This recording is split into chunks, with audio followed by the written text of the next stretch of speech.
स्वाति मिश्रा जी, बिहार से। राधे राधे श्री हरिवंश महाराज जी। महाराज जी, संसारिक जीवन यापन करते हुए, मोह माया में जीते हुए और चकाचौंध की लाइफ जीते हुए भी हम क्या भगवत प्राप्ति कर सकते कर सकते हैं। नाम जप कीजिए और सब में भगवान की भावना कीजिए, इन दो बातों से भगवत प्राप्ति हो जाएगी। जिससे भी व्यवहार करें उनमें भगवान है, पावर है। परमात्मा मतलब पावर। जैसे हाइलोजन चमक रहा है, लाइट दे रहा है, पंखा हवा दे रहा है, लेकिन दोनों में बिजली एक है। कूलर, फ्रिज, एसी ठंडा कर रहा है, लेकिन हीटर गर्म कर रहा है, पर बिजली दोनों में एक है। तो हम अच्छे या बुरे दोनों प्रकार के मनुष्यों में एक ही परमात्मा को देखें।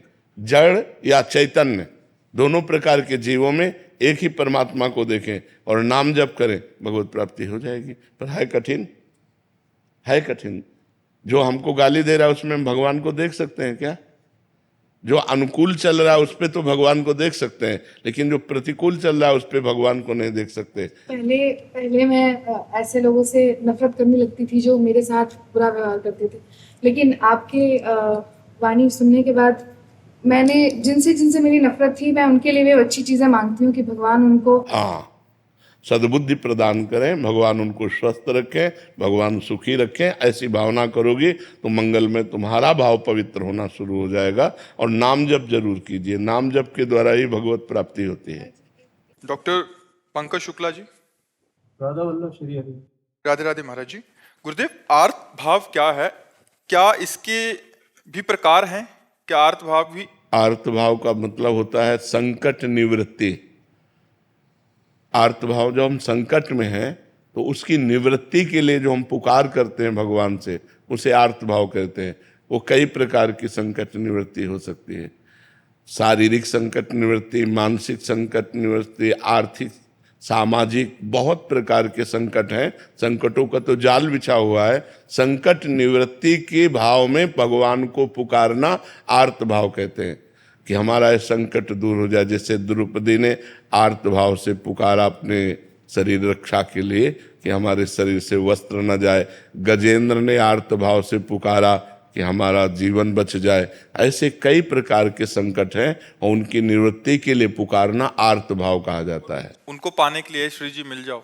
हाँ, उनके पाने के लिए भी आर्त भाव से पुकारा जाता है कि प्रभु मेरे में सामर्थ्य नहीं है कि मैं काम विजयी हो सकूं, क्रोध विजयी हो सकूं या निरंतर भजन कर सकूं। नाथ, आपकी कृपा से आपकी प्राप्ति हो सकती है। हे भगवान, हम पर कृपा करो। और वो आर्त भाव से रोता है तो इसे भी भगवान की आर्त भाव प्राप्ति के लिए हो जाता है। ये भगवान की प्राप्ति के लिए आर्त भाव हो जाता है। गुरुदेव, रोज रात को कई वर्षों से रोज रात को बैठता हूँ कि आज तो प्रभु को पाके। हाँ बिल्कुल, लेकिन अभी कनेक्शन सही नहीं मिल पा रहा। हमारा जो मन का कनेक्शन है अभी सही नहीं मिल पा रहा। अभी हमको कहीं ना कहीं कोई न कोई भोग प्रिय लग रहा है, अभी कोई न कोई शरीर प्रिय लग रहा है, कुछ न कुछ अच्छा लग रहा है। जब कुछ अच्छा नहीं लगेगा, कोई चाह नहीं रहेगी और सीधा कनेक्शन होगा तो हमारी पुकार पहुंच जाएगी। देखो, भगवान वहीं थे, भगवान को कहीं आना जाना नहीं। जब सभा में द्रौपदी जी को लाया जा रहा था तो उनके मन में 5 पतियों का बल, सभासद धर्मात्माओं का बल, फिर अपने हाथ का बल, फिर दांत का बल। जब देखा कि कोई आश्रय काम नहीं करेगा, तब भगवान को पुकारा। तुरंत भगवान वस्त्र रूप में प्रकट हो गए। लेकिन जब तक अन्य आश्रय लिया था तो भगवान वहीं थे, अंतर्यामी रूप से तो वहीं विराजमान थे, लेकिन कोई सहयोग नहीं किया।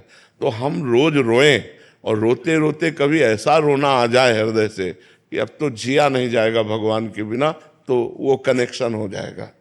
रो बिन रोए किन पाइया, प्रेम प्यारा मीत। कबीरा हंसना छोड़ दे, रोने से कर प्रीत। रोते रहो, किसी दिन सच्चा रोना आ जाएगा और ऐसी व्याकुलता आ जाएगी कि भगवान अनुभव करा देंगे। देखो, सर्वांतर्यामी भगवान तुम्हारे हृदय में भी बैठे हैं। ऐसा नहीं है कि वो तुम्हारी सुन नहीं रहे, वो सुन रहे, लेकिन अभी कोई और चाह है, अभी कोई और है अपना। जब मेरे तो गिरधर गोपाल दूसरों न कोई, ये हृदय में बात आ जाएगी और व्याकुलता पूर्ण हम भगवान को पुकारेंगे तो निश्चित वो दर्शन देंगे।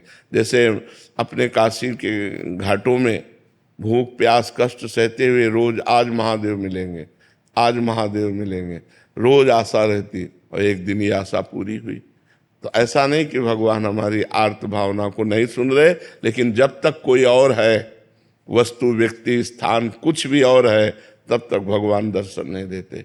जब केवल भगवान रह जाते हैं तब भगवान हमारी बात सुनते हैं। गुरुदेव डर लगता है कि प्राण ना निकले उसके पहले ही। नहीं, अगर प्राण भी निकल गए तो काम हो जाएगा, क्योंकि आप रोज भगवान से प्रार्थना कर रहे हैं और भगवान की शरण में और नाम जप कर रहे हैं, तो ये व्यर्थ नहीं जाएगा। ये तो अविनाशी भावना है, ये तो आप भगवान की बैंक में जमा हो रही है, तो आपका कल्याण करके ही छोड़ेगी। ये आपको फिसलने नहीं देगी, ये आपका निश्चित कल्याण कर देगी। आप निर्भय रहिए, निश्चिंत रहिए।